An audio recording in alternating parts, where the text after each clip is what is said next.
1 കൊരിന്തോസ് 14 അധ്യായം. പ്രവചനവരവും ഭാഷാവരവും. സ്നേഹമായിരിക്കട്ടെ നിങ്ങളുടെ ലക്ഷ്യം. അതേസമയം ആത്മീയ ദാനങ്ങൾക്കായി, പ്രത്യേകിച്ച് പ്രവചനവരത്തിനായി തീഷ്ണതയോടെ ആഗ്രഹിക്കുവിൻ. ഭാഷാവരമുള്ളവൻ മനുഷ്യരോടല്ല, ദൈവത്തോടാണ് സംസാരിക്കുന്നത്. അവൻ പറയുന്നത് ആരും ഗ്രഹിക്കുന്നില്ല. അവൻ ആത്മാവിനാൽ പ്രചോദിതനായി രഹസ്യങ്ങളെക്കുറിച്ച് സംസാരിക്കുന്നു. നേരെ മറിച്ച് പ്രവചിക്കുന്നവൻ മനുഷ്യരോട് സംസാരിക്കുന്നു. അത് അവരുടെ ഉത്കർഷത്തിനും പ്രോത്സാഹനത്തിനും ആശ്വാസത്തിനും ഉപകരിക്കുന്നു. ഭാഷാവരത്തോടെ സംസാരിക്കുന്നവൻ തനിക്ക് തന്നെ അഭിവൃദ്ധി കൈവരുത്തുന്നു. പ്രവചിക്കുന്നവനാകട്ടെ സഭയ്ക്കും. നിങ്ങളെല്ലാവരും ഭാഷാവരത്തോടെ സംസാരിക്കണമെന്ന് ഞാൻ ആഗ്രഹിക്കുന്നു. എന്നാൽ നിങ്ങൾ പ്രവചിക്കുന്നെങ്കിൽ അത് കൂടുതൽ ഉത്തമം. ഭാഷാവരമുള്ളവൻ്റെ വാക്കുകൾ സഭയുടെ ഉത്കർഷത്തിന് ഉതകും വിധം ആരെങ്കിലും വ്യാഖ്യാനിക്കുന്നില്ലെങ്കിൽ പ്രവചിക്കുന്നവനാണ് അവനേക്കാൾ വലിയവൻ. സഹോദരരെ, ഞാൻ ഭാഷാവരത്തോടെ സംസാരിച്ചുകൊണ്ട് നിങ്ങളുടെ അടുക്കലേക്ക് വരികയും ഏതെങ്കിലും വെളിപാടോ വിജ്ഞാനമോ പ്രവചനമോ പ്രബോധനമോ നൽകാൻ സാധിക്കാതിരിക്കുകയും ചെയ്താൽ നിങ്ങൾക്ക് എന്ത് പ്രയോജനം? വീണ, കുഴൽ മുതലായ അചേതനങ്ങളായ സംഗീതോപകരണങ്ങൾക്ക് പോലും വ്യതിരിക്തമായ ശ്രുതി പുറപ്പെടുവിക്കുന്നില്ലെങ്കിൽ അവയുടെ സ്വരങ്ങൾ തിരിച്ചറിയാൻ സാധിക്കുമോ? കാഹളധ്വനി അസ്പഷ്ടമാണെങ്കിൽ ആരെങ്കിലും യുദ്ധത്തിന് തയ്യാറാകുമോ? അതുപോലെ തന്നെ നിങ്ങളുടെ കാര്യവും.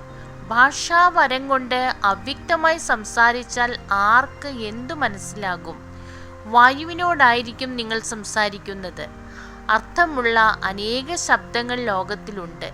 എന്നാൽ ഭാഷയുടെ അർത്ഥം ഞാൻ ഗ്രഹിക്കുന്നില്ലെങ്കിൽ സംസാരിക്കുന്നവനും ഞാനും എനിക്ക് അവനും അന്യനായിരിക്കും.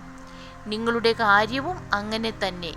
നിങ്ങൾ ആത്മീയ കാര്യങ്ങളിൽ ഉത്സുകരായിരിക്കുന്നത് കൊണ്ട് സഭയുടെ ഉത്കർഷത്തിനായി യത്നിക്കുവിൻ. അതിനാൽ ഭാഷാവരത്തോടെ സംസാരിക്കുന്നവൻ വ്യാഖ്യാനത്തിനുള്ള കഴിവിനായി പ്രാർത്ഥിക്കണം.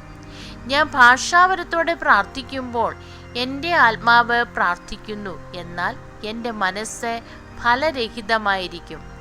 ഞാൻ എന്താണ് ചെയ്യേണ്ടത്?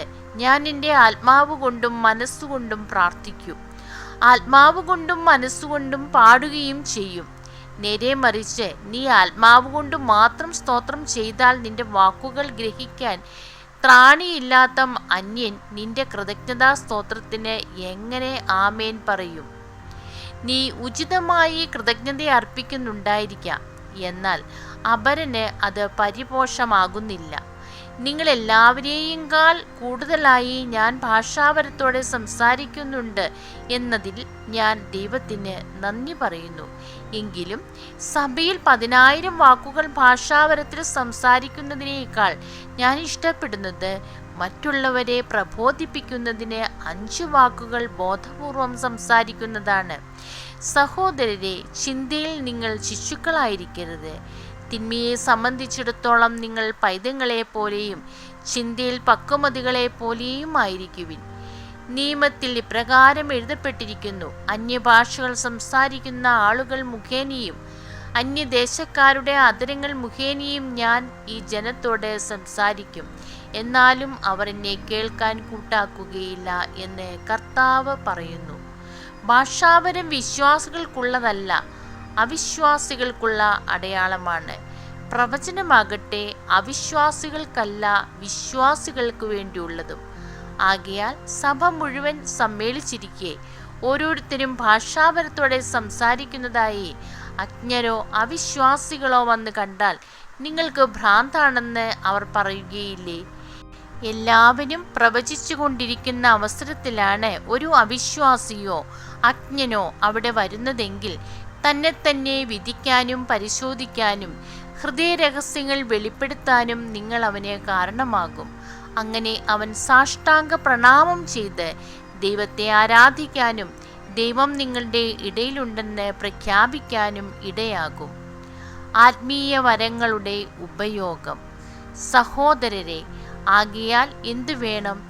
നിങ്ങൾ സമ്മേളിക്കുമ്പോൾ ഓരോരുത്തർക്കും ഒരു സങ്കീർത്തനമോ സാരോപദേശമോ വെളിപാടോ ഭാഷയോ വ്യാഖ്യാനമോ ഉണ്ടായിരിക്കട്ടെ. ഇവയെല്ലാം ആത്മീയോത്കർഷത്തിനായി ഉപയോഗപ്പെടുത്തുകയും ചെയ്യട്ടെ. ഭാഷാവരത്തോടെ സംസാരിക്കുന്നെങ്കിൽ 2-3 പേർ മാത്രമേ സംസാരിക്കാവൂ. ഓരോരുത്തരും മാറി മാറി സംസാരിക്കുകയും ഒരാൾ വ്യാഖ്യാനിക്കുകയും ചെയ്യണം. വ്യാഖ്യാനിക്കാൻ ആളില്ലെങ്കിൽ അവർ സഭയിൽ മൗനം ദീക്ഷിക്കുകയും ഓരോരുത്തരും തങ്ങളോട് തന്നെയും ദൈവത്തോടും സംസാരിക്കുകയും ചെയ്യട്ടെ. 2-3 പേർ പ്രവചിക്കുകയും മറ്റുള്ളവർ അത് വിവേചിക്കുകയും ചെയ്യട്ടെ. കൂടിയിരിക്കുന്നവരിൽ ആർക്കെങ്കിലും വെളിപാടുണ്ടായാൽ സംസാരിച്ചു കൊണ്ടിരിക്കുന്നവൻ നിശബ്ദനാകണം. അങ്ങനെ നിങ്ങൾക്കെല്ലാവർക്കും മാറി മാറി പ്രവചിക്കാനും പഠിക്കാനും പ്രോത്സാഹനം ലഭിക്കാനും ഇടയാകും. പ്രവാചകരുടെ ആത്മാവ് പ്രവാചകർക്ക് വിധേയമാണ്. എന്തെന്നാൽ ദൈവം കോലാഹലത്തിൻ്റെ ദൈവമല്ല, സമാധാനത്തിൻ്റെ ദൈവമാണ്. വിശുദ്ധരുടെ എല്ലാ സഭകളിലും പതിവുള്ളതുപോലെ സമ്മേളനങ്ങളിൽ സ്ത്രീകൾ മൗനമായിരിക്കണം. സംസാരിക്കാൻ അവർക്ക് അനുവാദമില്ല. നിയമം അനുശാസിക്കുന്നത് പോലെ അവർ വിധേയത്വമുള്ളവരായിരിക്കട്ടെ. അവർ എന്തെങ്കിലും പഠിക്കാൻ ആഗ്രഹിക്കുന്നെങ്കിൽ വീട്ടിൽ വെച്ച് ഭർത്താക്കന്മാരോട് ചോദിച്ചു കൊള്ളട്ടെ. സഭയിൽ സംസാരിക്കുന്നത് സ്ത്രീക്ക് ഉചിതമല്ല.